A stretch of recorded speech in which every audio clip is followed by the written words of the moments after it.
The Galactic Republic stood at a precipice, an uneasy tension hanging over Coruscant like a storm cloud, ready to unleash its fury. The galaxy had already begun to buckle under the strain of Palpatine's authoritarian grip. His manipulation of events such as the Naboo Crisis and the Clone Wars steadily consolidating power in his hands. Yet, in this alternate turn of events, the Jedi Order, long accused of complacency, decides to act before the Republic's democratic foundation is irreparably shattered. Mace Windu, Yoda, and other senior Jedi Masters initiate an unprecedented measure, a motion for a vote of no confidence against Supreme Chancellor Palpatine. The maneuver, while rooted in legality, was audacious.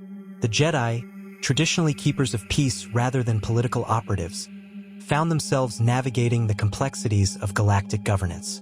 However, they had uncovered alarming evidence suggesting that Palpatine was not only overstepping his constitutional limits, but also potentially orchestrating galactic unrest to tighten his control. This knowledge, though incomplete and circumstantial, was deemed too significant to ignore.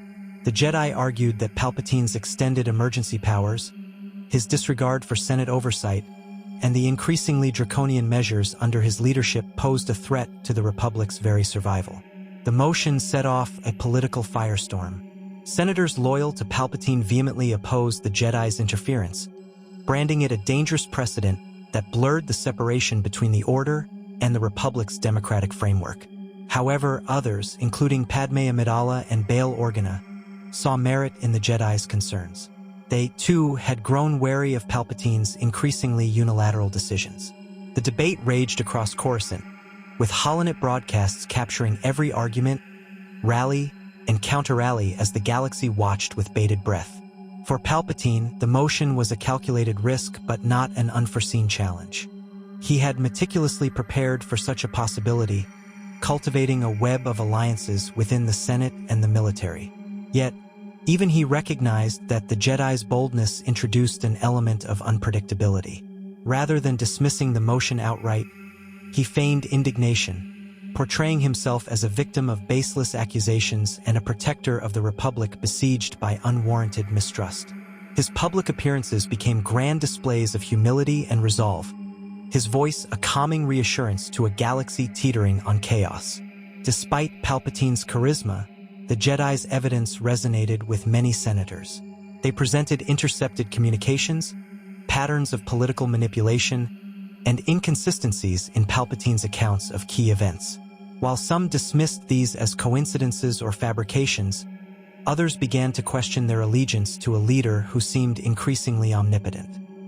Even neutral parties in the Senate, wary of the Jedi's unusual political involvement, found themselves swayed by the data presented. Doubt, like a creeping shadow, began to take hold. The Senate floor became a battleground. Political factions fractured as debates grew increasingly heated. Some argued that the Republic's survival hinged on the strong leadership Palpatine provided during the tumultuous Clone Wars. Others countered that democracy could not endure under a ruler who wielded near-dictatorial powers, regardless of his intentions. The Jedi, typically aloof from such debates, found themselves thrust into the role of reluctant advocates. Their presence drew both awe and suspicion, their motives questioned even by those inclined to support their cause. The motion reached its crescendo when Mace Windu addressed the Senate. His words were measured but firm, a reminder of the Jedi's duty to uphold peace and justice. "This is not about power," he declared, his voice echoing through the chamber. "This is about the survival of the Republic as a free and just society. The Jedi Order seeks not to govern but to protect. If we remain silent in the face of tyranny, we fail not only ourselves but the galaxy we are sworn to serve." Palpatine's response was masterful. He accused the Jedi of overstepping their bounds, suggesting that their involvement was a prelude to a coup. His words sowed seeds of doubt even among his detractors. "The Jedi claim to act in your interest," he proclaimed, "but what they truly seek is to impose their will upon the Republic. Do not be deceived by their cloaks of humility. They crave power as much as any despot." His rhetoric inflamed divisions, pitting senators against one another and stirring unrest among the populace. As the day of the vote approached, tensions on Coruscant reached a fever pitch. Protests erupted across the capital, some in support of Palpatine, others demanding his removal. The Jedi Temple became a focal point of controversy, surrounded by demonstrators from both sides. The air was thick with uncertainty, and whispers of civil war began to circulate. The Senate vote itself was a spectacle of democracy at its most fragile. Each senator cast their decision under the watchful eyes of millions, their votes broadcast live to the galaxy. Palpatine maintained his composure, his face a mask of calm as the results began to emerge. When the final tally was announced, it was clear that the motion had passed. By a slim but decisive margin, the Senate had voted to remove Palpatine from office. The chamber erupted into chaos. Cheers and jeers filled the air, emotions running high on both sides. Palpatine stood, his expression inscrutable, and addressed the Senate one last time. "You have made your choice," he said, his voice tinged with sorrow and disappointment. "But mark my words, the Republic is weaker for it." He departed the chamber amidst a sea of conflicting reactions, his departure as enigmatic as his rise. But the story did not end there. The Jedi knew that Palpatine was far from defeated. He had spent years amassing power and influence, and his removal from office was unlikely to be the end of his machinations.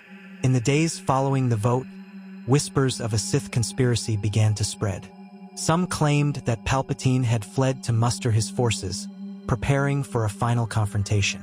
Others believed that his influence would linger, a shadow over the Republic's attempts to rebuild. For the galaxy, the vote of no confidence was both a victory and a reckoning. It proved that even the most powerful individuals could be held accountable, yet it also highlighted the fragility of the Republic's institutions. The Jedi, having taken a stand, found themselves in an unfamiliar position, their actions scrutinized as never before. Meanwhile, the citizens of Coruscant and the broader galaxy grappled with the uncertain future ahead. In the aftermath of the vote of no confidence, the political and social landscape of Coruscant and the galaxy at large was irreversibly altered. The Republic had succeeded in ousting Palpatine, but the victory was far from definitive. The Jedi, now both lauded and condemned for their intervention, faced the immediate challenge of navigating the fallout. Palpatine's departure from office was anything but quiet. Though removed from the political spotlight, his influence lingered like a shadow over the Senate.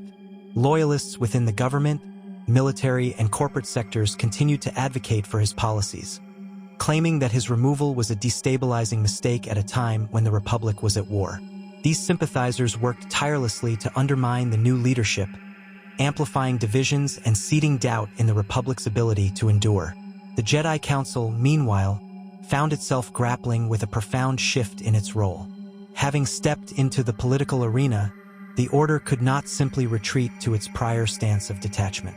The galaxy now viewed the Jedi as active participants in shaping the Republic's future, a perception that brought both respect and suspicion.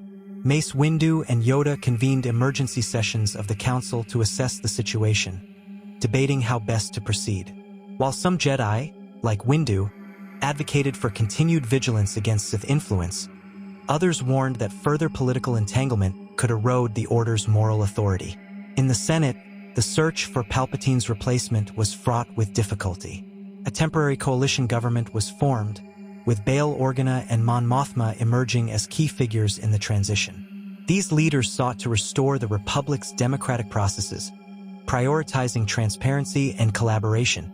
However, their efforts were hindered by deep-seated mistrust among senators, many of whom still questioned the Jedi's motives. Accusations of manipulation by the Order persisted, fueled by propaganda spread by Palpatine's allies. Outside the halls of power, the galaxy remained on edge. The Clone Wars raged on, with no clear end in sight. Without Palpatine's centralized command, the Republic's military coordination faltered, giving the Separatists an opportunity to escalate their campaigns. On Coruscant, protests continued to erupt, with citizens demanding accountability and answers. The removal of the Supreme Chancellor had not resolved the systemic issues plaguing the Republic. Instead, it had exposed the fragility of its institutions. Amid this turmoil, the Jedi uncovered further evidence of Palpatine's true identity. The Council had long suspected that the Sith were behind the galaxy's descent into chaos, but now they began to piece together the full extent of the conspiracy. Through covert investigations and intelligence gathered from their allies, the Jedi discovered that Palpatine was, in fact, Darth Sidious, the Sith Lord who had orchestrated the Clone Wars and manipulated events to seize control of the Republic. This revelation confirmed their worst fears but also posed an immense challenge. With Palpatine no longer in office, he had become even more dangerous, operating from the shadows with a network of loyal followers and a mastery of the dark side. The Jedi acted swiftly, dispatching teams of knights and masters to track down Palpatine and disrupt his plans. These missions were fraught with peril, as the Sith Lord anticipated their moves and laid traps to eliminate his pursuers. Jedi such as Anakin Skywalker, Obi-Wan Kenobi, and Ahsoka Tano played pivotal roles in these efforts, engaging in battles that tested their resolve and unity. For Anakin, the hunt for Palpatine took on a deeply personal significance. Freed from the Sith Lord's manipulation by the timely intervention of the Jedi Council, Anakin found himself struggling to reconcile his anger and guilt with his commitment to the Jedi Code. Palpatine, however, was not content to remain in hiding. From his secret stronghold, he orchestrated a series of devastating strikes against the Republic and the Jedi. His loyalists in the military staged mutinies, while his agents within the separatist ranks intensified their assaults.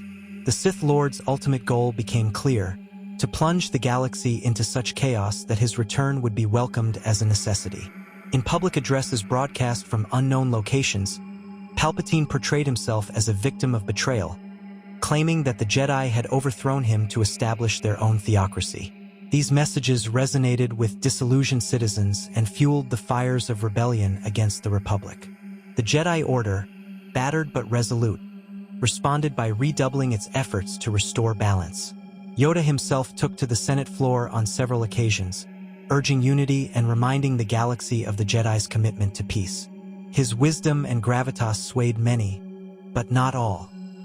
The Order's decision to act politically continued to alienate those who viewed them as an unelected authority interfering in matters beyond their purview. As the conflict reached its peak, the Republic faced a critical moment of reckoning. A final confrontation between the forces of light and darkness loomed on the horizon. The Jedi, led by their most skilled warriors and strategists, prepared for what they knew would be a decisive battle against Palpatine and his followers. The galaxy watched, holding its breath, as the Jedi sought to undo the damage inflicted by the Sith and restore hope to a fractured Republic. The outcome of this confrontation would determine not only the fate of the Jedi Order but also the destiny of the Republic itself. Would democracy prevail over tyranny, or would the galaxy succumb to the seductive allure of authoritarian rule? The answer lay in the courage and determination of those who stood against the darkness, willing to sacrifice everything for the ideals they held dear. The Jedi had taken a monumental risk in challenging Palpatine, and now they faced the ultimate test. Their actions had reshaped the galaxy, for better or worse, and the battle to come would decide whether their gamble would secure peace or plunge the galaxy into an even greater abyss.